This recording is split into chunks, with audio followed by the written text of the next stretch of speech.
Assalamualaikum warahmatullahi wabarakatuh. Apa kabar anak-anakku sekalian? Semoga kita selalu dalam lindungan Allah Subhanahu wa Ta'ala. Amin ya Rabbal 'Alamin.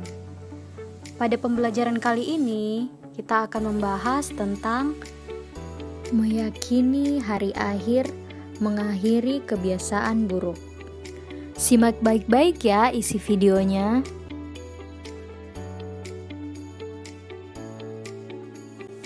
Pengertian iman kepada hari akhir. Hari akhir atau hari kiamat adalah hari hancurnya semua alam semesta ini beserta seluruh kehidupan yang ada di dalamnya. Iman kepada hari akhir adalah percaya dan meyakini bahwa seluruh alam termasuk dunia dan seisinya akan mengalami kehancuran. Iman kepada hari akhir atau hari kiamat merupakan rukun iman yang kelima. Dalil tentang hari akhir atau hari kiamat. Surah Al-Qaryah ayat 1-11 yang berbunyi, "Demi malapetaka yang mendebarkan hati. Apakah malapetaka yang mendebarkan hati itu? Sejauh mana yang kau ketahui tentang malapetaka yang mendebarkan hati itu? Pada hari itu, manusia bagai kelekatu yang berterbangan, dan gunung-gunung beserpihan bagai bulu yang dihambur-hamburkan. Barang siapa yang berat timbangan amal kebaikannya, dia akan berada dalam kehidupan yang menyenangkan. Adapun mereka yang ringan timbangan amal kebaikannya, tempat pulangnya ke lembah Hawiyah. Sampai di mana pengetahuanmu tentang Hawiyah itu? Itulah api neraka yang sangat panas." 10 nama lain hari kiamat dalam Al-Quran. Yang pertama, Yaumul Waqiyah atau hari kejatuhan. Yang kedua, Yaumul Zalzalah atau hari kegempaan atau goncangan. Yang ketiga, Yaumul Jami atau hari pengumpulan. Yang keempat, Yaumul Tagabun atau hari ditampakkannya kesalahan-kesalahan. Yang kelima, Yaumul Hasrah atau hari penyesalan. Yang keenam, Yaumut Tamah atau hari bencana agung.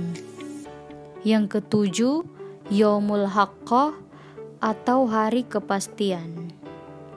Yang kedelapan, Yaumul Qaryah atau hari keributan. Yang kesembilan, Yaumul Jaza atau hari pembalasan. Dan yang kesepuluh, Yaumul Khulud atau hari yang kekal. 2 macam hari akhir atau hari kiamat. Yang pertama, kiamat sugro atau kiamat kecil, yaitu terjadinya kematian yang menimpa sebagian umat manusia. Misalnya, mati seseorang karena sakit, kecelakaan, musibah tsunami, banjir, tanah longsor, dan sebagainya. Yang kedua, kiamat kubro atau kiamat besar, yaitu terjadinya kematian dan kehancuran yang menimpa seluruh alam semesta. Dunia porak-poranda, rusak dan hancur. Kehidupan manusia akan berganti dengan alam yang baru, yakni alam akhirat. Tahapan kehidupan setelah kiamat. Yang pertama, alam barzah atau alam kubur. Di alam kubur ini, manusia akan bertemu, ditanyai, dan diperiksa oleh malaikat Mungkar dan Nakir tentang segala amal perbuatannya ketika menjalani kehidupan di dunia. Yang kedua, Yaumul Ba'ats atau hari kebangkitan. Setelah malaikat Israfil meniupkan sangkakala yang pertama, maka semua makhluk akan binasa. Kemudian Ia akan meniupkan untuk yang kedua kalinya, sehingga semua makhluk akan hidup kembali tanpa terkecuali. Pada saat itu, manusia dibangkitkan dari alam kubur. Ruh-ruh yang bangkit ini akan bersatu kembali dengan jasadnya dan akan dikumpulkan di tempat luas bernama Padang Mahsyar. Yang ketiga, Padang Mahsyar atau Yaumul Mahsyar. Setiap manusia yang berkumpul untuk diadili pada hari itu akan berjalan dengan diiringi oleh dua malaikat. Satu malaikat sebagai pengiringnya dan satu lagi sebagai saksi atas semua perbuatannya di dunia. Yang keempat, Yaumul Mizan atau hari penimbangan. Setiap makhluk akan memperoleh balasan yang sesuai dengan amalannya. Jika amalan mereka baik, maka akan memperoleh balasan berupa surga. Sebaliknya, jika mereka memiliki amalan buruk, maka nerakalah balasannya. Yang kelima, Yaumul Hisab atau hari perhitungan.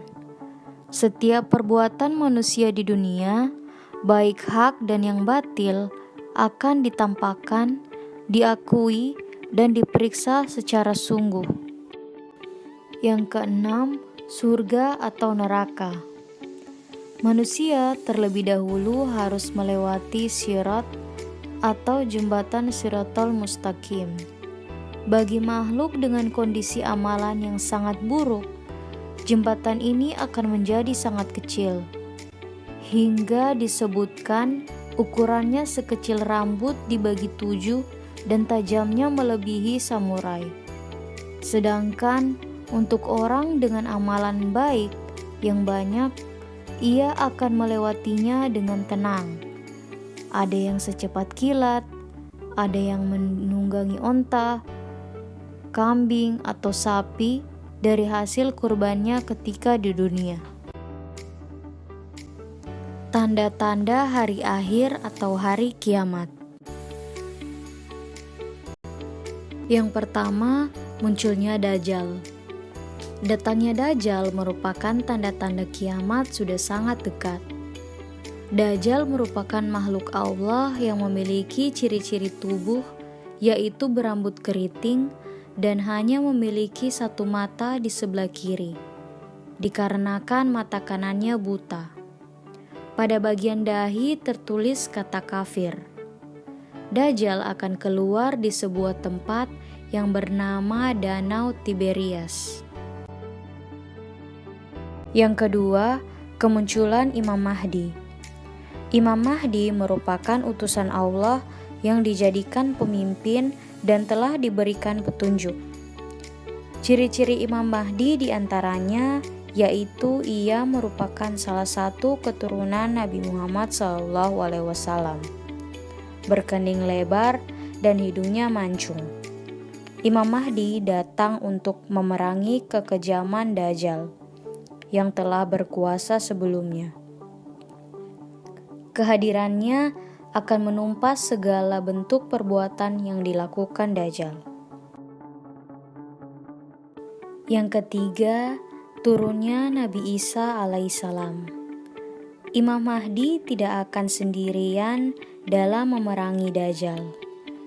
Nabi Isa alaihissalam juga diutus Allah untuk turun tidak membawa ajaran dan syariat baru, melainkan membawa ajaran yang sudah diberikan sebelumnya, yaitu iman kepada Allah.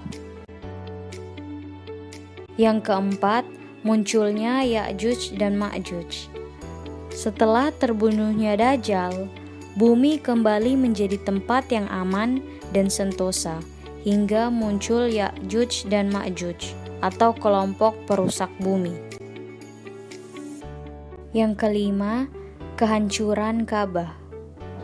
Kemunculan tentara Habasyah, yaitu seorang yang berbangsa Habsyi dan memiliki 2 kaki yang kecil. Mereka memiliki misi untuk meruntuhkan Ka'bah. agar umat muslim tidak dapat lagi menunaikan ibadah haji. Yang keenam, matahari terbit dari barat dan munculnya binatang melata. Semua tobat tidak akan diterima lagi setelah matahari muncul dari arah barat. Disebutkan juga bahwa kemunculan binatang melata yang dapat berbicara dengan manusia memiliki wajah menyerupai laki-laki, bermata babi, bertelinga gajah, bertanduk seperti kambing, berleher burung, dan berdada harimau. Hikmah beriman kepada hari akhir. Yang pertama, menyadari semua makhluk akan rusak dan akan ada kehidupan yang abadi di akhirat. Yang kedua, menyadari bahwa seluruh kehidupan manusia, baik ataupun buruk, akan menerima balasan dari Allah Subhanahu wa Ta'ala. Yang ketiga, meningkatkan sikap disiplin dalam beribadah kepadanya dan menjauhi segala larangannya. Yang keempat, memberikan ketenangan dan ketentraman dengan kepasrahan dan kesabaran serta keyakinan bahwa kebaikan dibalas dengan kenikmatan dan kejahatan akan dibalas dengan azab. Dan yang terakhir, mengendalikan diri agar tidak mudah terpengaruh dengan keindahan dunia dan lebih mengutamakan kepentingan akhirat. Sekian video pembelajaran kali ini. Semoga bermanfaat. Wassalamualaikum warahmatullahi wabarakatuh.